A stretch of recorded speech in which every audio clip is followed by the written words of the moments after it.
लोकतंत्र की जननी वैशाली, राजपूतों का गढ़, मुकाबला राजपूत बनाम राजपूत। हालांकि अब इतिहास करवटें ले रहा है।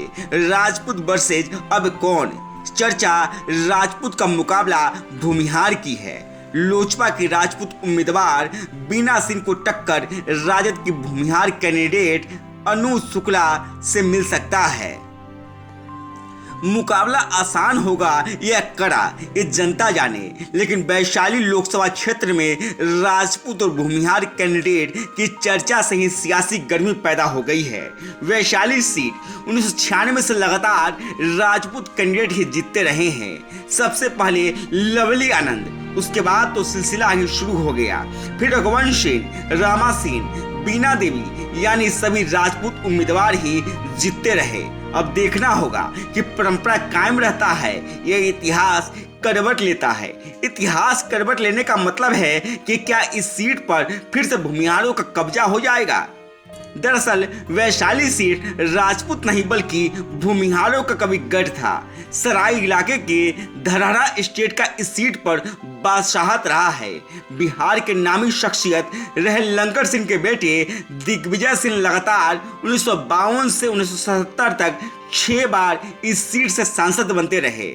पहली बार 1980 में जनता पार्टी की राजपूत उम्मीदवार किशोरी सिन्हा, जो पूर्व मुख्यमंत्री सत्येंद्र नारायण सिन्हा की पत्नी थी, ने इस सीट पर परचम लहराया। 1984 में भी वो जीतने में कामयाब रही। हालांकि 1989 में फिर से सीट भूमिहार के कब्जे में चला गया। तब उषा सिन्हा ने जीत हासिल की। 1991 में भूमिहार जाति से आने वाले शिवशरण सिंह सांसद बने। हालांकि 1994 में हुए उपचुनाव में आनंद मोहन की पत्नी लवली आनंद ने जीत हासिल की, जिसके बाद लगातार राजपूतों के जीतने का सिलसिला ही शुरू हो गया। 1996 में रघुवंश सिंह जीते। वो लगातार 2009 तक हुए चुनाव में वैशाली के सांसद बनते रहे। वहीं राजपूत जाति के ही रामा सिंह 2014 और 2019 में दिनेश सिंह की पत्नी बीना सिंह चुनाव जीती। अब इस बार इस सीट किस जाति के कब्जे में जाती है, इसको लेकर चर्चा गर्म है।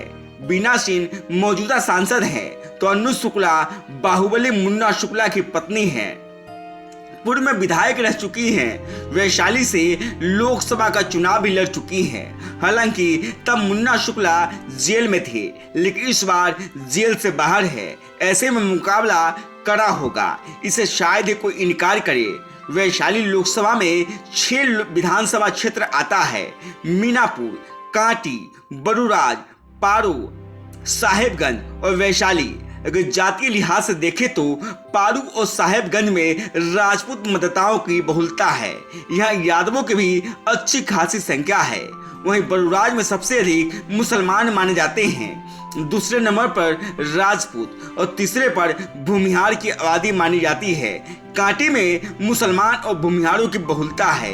मीनापुर में कुशवाहा, सहनी के साथ यादव मतदाताओं की बहुलता है। वहीं वैशाली विधानसभा सीट पर कुर्मी, कुशवाहा और भूमिहारों की बहुलता है। यानी जातीय लिहाज से भी दोनों ही जाति के कैंडिडेट यहाँ से मजबूत साबित होंगे। हालांकि सिर्फ एक जाति की बदौलत कोई भी नेता चुनाव जीतने का दावा नहीं कर सकता। ऐसे में अन्य जातियों का वोट अपने पाले में करने के लिए दोनों ही नेता क्या जोड़ आजमाइश करते हैं, ये देखना दिलचस्प होगा और कहीं न कहीं इसी से रिजल्ट ही प्रभावित होगा। अगर आपने हमारे चैनल को सब्सक्राइब नहीं किया है तो सब्सक्राइब करिए, साथ ही वीडियो को लाइक, शेयर और कमेंट करें। धन्यवाद।